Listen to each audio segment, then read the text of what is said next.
Harapan, sesuatu yang kita semua rasakan ya kan? Sesuatu yang kita semua butuhin. Tapi, pernah nggak sih Anda berhenti sejenak buat benar-benar ngebedah apa itu harapan? Nah, di sini kita bakal coba bedah sebuah kerangka kerja yang menarik banget buat memahami harapan bukan cuma sebagai perasaan, tapi sebagai sebuah mekanisme yang bisa kita pahami. Oke, kita mulai dari pertanyaan paling dasar dulu deh. Apa itu harapan sebenarnya? Mungkin kedengaran simpel ya, tapi definisi yang kita pakai nanti bakal ngubah segalanya. Oke, kita langsung ajak ke intinya. Di satu sisi, kita punya harapan sehari-hari. Kayak, semoga aja nggak hujan ya. Ini lebih ke keinginan kan? Nah, di sisi lain, kerangka kerja yang kita bahas hari ini ngelihat harapan itu sebagai ekspektasi yang penuh keyakinan. Jadi ini soal kepastian, bukan kemungkinan. Nah, biar kita bisa benar-benar ngerti pendekatan ini, kita harus sepakat dulu soal definisinya. Dan ini penting banget loh, soalnya definisi ini bakal jadi pondasi buat semua yang akan kita bahas nanti. Ini bukan cuma main-main kata aja. Nah, ini nih yang bikin beda. Dalam kerangka kerja ini, harapan itu bukan lagi soal ketidakpastian. Ia digambarin sebagai ekspektasi yang membahagiakan. Sebuah kepastian bahwa janji bakal ditepatin. Jadi ini tuh penantian yang aktif dan yakin banget, bukan sekedar angan-angan kosong. Oke, kita udah paham nih apa itu harapan menurut kerangka ini. Pertanyaan selanjutnya, ya kenapa sih ini penting banget? Yuk kita lihat kenapa kerangka kerja ini bilang kalau harapan itu kebutuhan universal. Nah, kutipan ini, wah pas banget ngejelasinnya. Harapan itu bukan kemewahan. Ia digambarin sebagai bahan bakar utama buat perubahan diri dan ketekunan. Tanpa harapan, mesin perubahan itu ya bakal mogok di tengah jalan. Terus siapa aja sih yang paling butuh harapan ini? Kerangka kerja ini ngenalin beberapa kelompok yang spesifik, dan daftarnya mungkin bakal bikin Anda kaget. Yuk kita lihat satu persatu. Pertama, mereka yang punya masalah bertahun-tahun. Sumbernya ngasih contoh seorang pria yang buta dari lahir. Coba bayangin deh, seumur hidup nggak pernah lihat matahari terbit, harapan dalam kondisi kayak gitu butuh sesuatu yang benar-benar kuat. Selain perjuangan yang panjang, ada juga yang masalahnya tuh sulit dan rumit banget. Contohnya seorang perempuan pendarahan yang digambarin kayak kapal karam. Udah coba segalanya, tapi nggak ada hasil. Berikutnya, orang-orang yang hidupnya dikurung sama rasa takut. Bukan cuma khawatir biasa ya, tapi ketakutan yang terus-terusan ada, yang bikin lumpuh dan ngabisin harapan. Setiap hari rasanya kayak ada ancaman. Dan dari situ, kita lanjut ke kelompok berikutnya. Orang-orang yang harapannya udah hancur berkali-kali. Tiap kali coba berharap, dikecewain lagi. Akhirnya mereka jadi sinis dan malas buat berharap lagi. Ini emang mirip sama yang tadi, tapi ada lapisan emosi yang beda. Sumbernya bilang, orang-orang di sini tuh mungkin bukan cuma sedih, tapi juga marah atau kesel.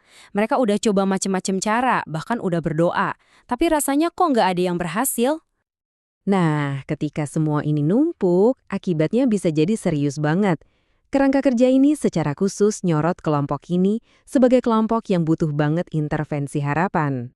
Dan yang terakhir, daftar ini ditutup sama mereka yang ngalamin kejadian yang benar-benar ngubah hidup secara drastis, kayak ditinggal orang tersayang, perceraian, atau pengkhianatan.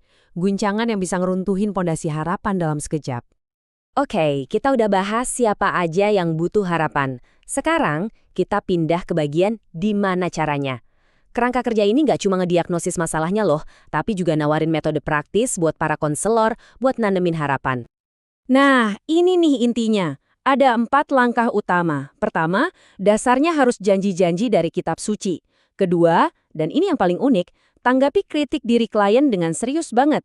Ketiga, pakai komentar itu buat pintu masuk buat ngegali lebih dalam. Dan terakhir, kasih apresiasi buat setiap usaha tulus yang mereka lakuin. Dan slide ini, wow, ini benar-benar nunjukin betapa radikalnya metode ini.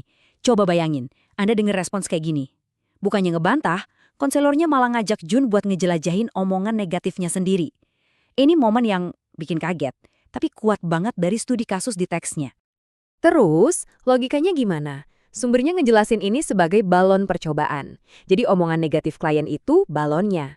Nah, respon konselor yang nggak terduga itu ibarat narik talinya pelan-pelan buat lihat apa sih sebenarnya isi di dalam balon itu.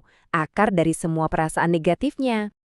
Ujung-ujungnya, kerangka kerja ini ngimpulin kalau proses konseling itu ngerucut kedua kebutuhan inti yang saling nyambung. Klien itu nggak cuma butuh harapan buat masa depan, tapi mereka juga butuh makna di tengah penderitaan mereka sekarang. Dua-duanya harus diurus. Sekarang kita sampai di puncaknya, sumber utama dari semua harapan yang kita bahas. Sumbernya nyebut ini harapan ganda Injil. Yuk kita bedah, apa sih maksudnya? Jadi ini bukan harapan tunggal ya, tapi konsep yang punya dua bagian. Tujuannya buat ngasih harapan yang kuat, bukan cuma buat nanti di masa depan, tapi juga buat hidup yang lagi kita jalanin sekarang. Bagian pertamanya itu harapan buat masa depan, atau dalam istilah teologinya disebut eskaton. Ini janji yang paling besar, akhir dari segalanya. Akhir dari rasa sakit, penderitaan, dan dosa. Ini harapan pamungkasnya. Tapi, dan ini penting banget, ada juga bagian keduanya, harapan buat hari ini. Ini janji kalau perubahan, kelegaan, dan hidup baru yang berkelimpahan, itu nggak harus nunggu nanti. Semua itu bisa dialamin sekarang juga, buat ngasih kita kedamaian dan kekuatan di tengah kesulitan.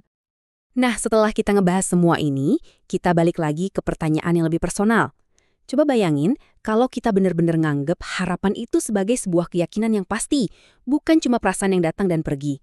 Kira-kira gimana ya itu bakal ngubah cara kita ngadepin tantangan, cara kita ngambil keputusan, dan cara kita ngejalanin hidup sehari-hari. Nah, ini jadi bahan renungan buat kita semua.